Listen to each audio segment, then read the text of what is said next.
Hello everybody, I'm JT Bear. Welcome to my aquaponic greenhouse. Today, what we're going to do is we're going to discuss really quickly the fact that I've been at this aquaponic experiment for 3 years now. So I do have a few notes. You're going to see me referring to my book here from time to time because I wanted to make sure I covered a few things that are, well, they're kind of important, and I've recently reviewed my 2-year opinion and, well, it's kind of scattered. So I wanted to stay focused and actually make this one useful for you. You know, right off the hop, I want to say, you know, there are a couple of things that I am doing differently from a year ago today. For example, I am now trying to control the algae in my tank because it's not about the oxygen level for the plants with the algae, it's about the oxygen level for the fish. I get that now. Thank you all for so much patience in helping me understand the importance of starting to get rid of that algae. I really do appreciate that. Let's see. Things that have changed since last year. I've got a lot smaller garden going on now. It's less about how many plants can I shove into each square foot and more about how much can I get from each plant that's in the system. And, well, I've grown a whole lot of different crops, actually. My crop cycle has completely changed. There's hardly any herbs in here now. And mostly this year it's been about tomatoes and peppers because that's always been kind of a focus of my gardening. We use a lot of those in our cooking. And yeah, so thinking of aquaponic crops though here, I've got a list actually that I made of some of the assorted plants that I've grown in aquaponics because it seemed to me this is kind of an appropriate time for that. So let's just take a look at the book here, shall we? Swiss chard, I've got dwarf curled kale, red oak leaf lettuce, tricolor sage, 11 different mint varieties. I've grown green onions and chives and Malabar spinach. I had Bolivian rainbow hot peppers growing in here, although they didn't produce peppers. But I am getting actual peppers this year from some other varieties that I don't think made the list. Tumbling Tom cherry tomatoes. I've had leeks in here, Copenhagen cabbage, lemon balm, Greek oregano, the big beef hybrid tomatoes. Oh, I had dark opal basil and Thai basil going in here. That was fabulous. Sweet basil. I've had 2 different types of rosemary in here. The green curry plant was in here. Let's see. I had stevia in here. Kohlrabi. I've got strawberries. I had a sunflower in my aquaponics for a little while. Not a good idea. Started pushing up against the plastic of the greenhouse, but it grew in here all the same. I've had beans and peas in here. They did all right, but they broke, so I had to pull them out.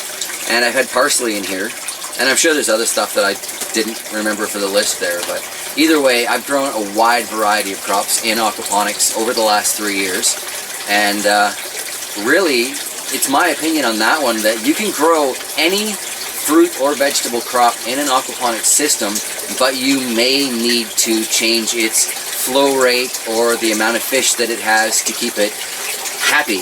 But if you're willing to make a few adjustments and a few changes to your system, I absolutely believe that you can grow any plant crop in an aquaponic system. That's part of why I'm looking forward to getting acreage. I have some very interesting ideas for field crops in an aquaponic greenhouse. So, you know, can you imagine that, you know? Giant greenhouse filled with aquaponic corn. How juicy would that be? But I'm off topic. See, that's what happens. Well, I have notes. Alright, so the aquaponic experiment itself, when I started all this, it was kind of, I was fascinated by the way that aquaponics worked, and I really wanted to know if ordinary people like me could do it on a little to no budget type system, and absolutely, you know, I've proven that. If you look at any of my old videos, you can see that this is clearly not a huge budget aquaponics system that I have, and yeah, really, anybody can do it. If I can do it, you can do it. And that's not just being negative towards me, that's just, I have made this so simple and I've made so many mistakes along the way, and yet plants still grow. I mean, look at this tomato, right? It's wicked deficient in something. I'm thinking possibly potassium, magnesium right now. Maybe somebody could give me their opinion on that. But at the same time, look at how huge it is. And we have taken so many tomatoes off this thing.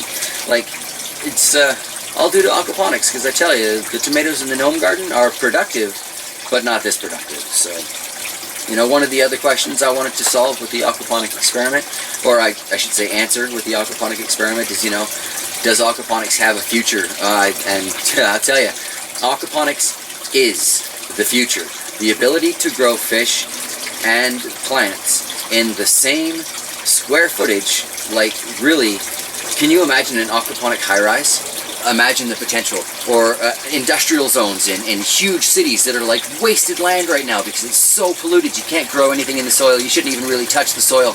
But an aquaponic garden is out of the soil. The fish are up in containers, so everything stays clean. So all of that trashed and destroyed land now becomes useful aquaponic farmland. Oh yeah, I think aquaponics definitely has a future. Aquaponics definitely is the future. You know, another one, what about an aquaponic farm? That's one thing I wanted to look into. I think not only would aquaponics do well in a farm system, I think aquaponics would do best in a farm system. One of the biggest lessons that I learned this year, and I'll get to that in a minute, involved the size of my aquaponic garden. And yeah, on acreage, with a pool instead of a tote, I don't think it would have happened. So we'll get to that in a minute though.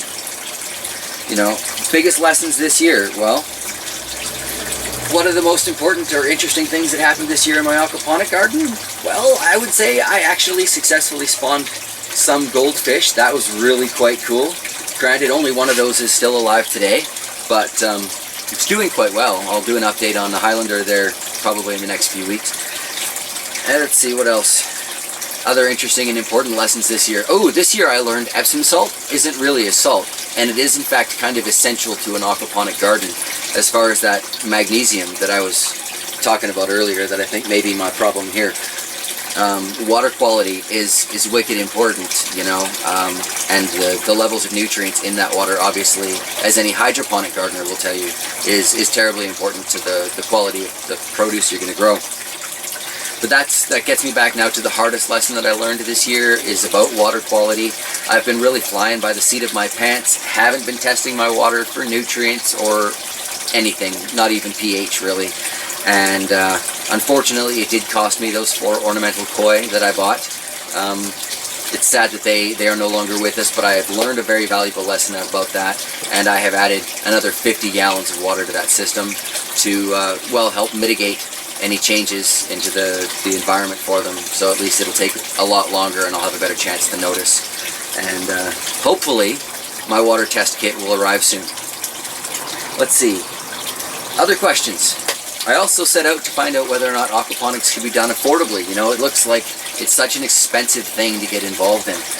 And I have absolutely learned that yes, aquaponics can be done in an affordable fashion.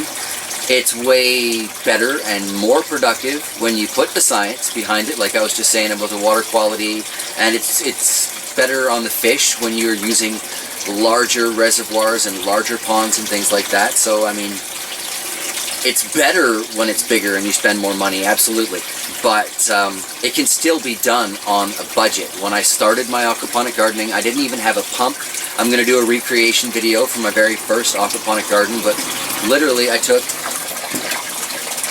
this juice jug, dipped it down into the fish tank, poured it up into the Folgers cans, and let it drip through. That was how I got started, and I learned from that I was happy enough with what aquaponics could do that I was going to invest the money in a pump, and I was going to start investing into the bigger portions of it.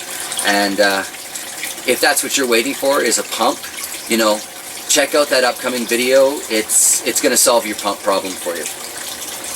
I guess the last question with the aquaponic experiment is, will I continue it after I'm done experimenting? And I think the answer there is absolutely yes. I have no intention of stopping my aquaponic gardening, but I'm going to take it a lot more seriously now, and I'm not fooling around. It's going to be a little bit more of a documented research type thing.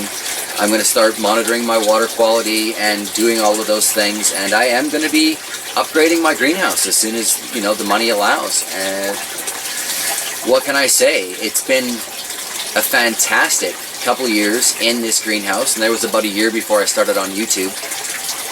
So 3 years later, I am absolutely still going to stick with it, and I will be aquaponic gardening for the rest of my life. For those of you who are interested in following that journey, you should make sure you subscribe down there. If you have found any part of this video useful, helpful, entertaining, interesting, or just like my hat, you should take the time to click like. And otherwise, share aquaponic gardening with everyone you know, whether you share this video whether you share somebody else's video, whether you share your starting experience or your years of experience. Share aquaponic gardening. It is the future, and it can make a huge difference, starting with a single backyard at a time. I don't know if you remember the concept of victory gardens, but if you don't know what I'm talking about, go to the nearest senior's home, find somebody who knows how to garden, and ask them about victory gardens. Not only will you be making somebody's day by showing an interest in them and their life, you will learn about one of the most amazing movements in North America during war times that we all need to consider right now. So, until my next video, I'm going to say this is JT Bear signing off from the Clean Valley Farms greenhouse. Thanks for watching. Have yourselves a fantastic day. Bye.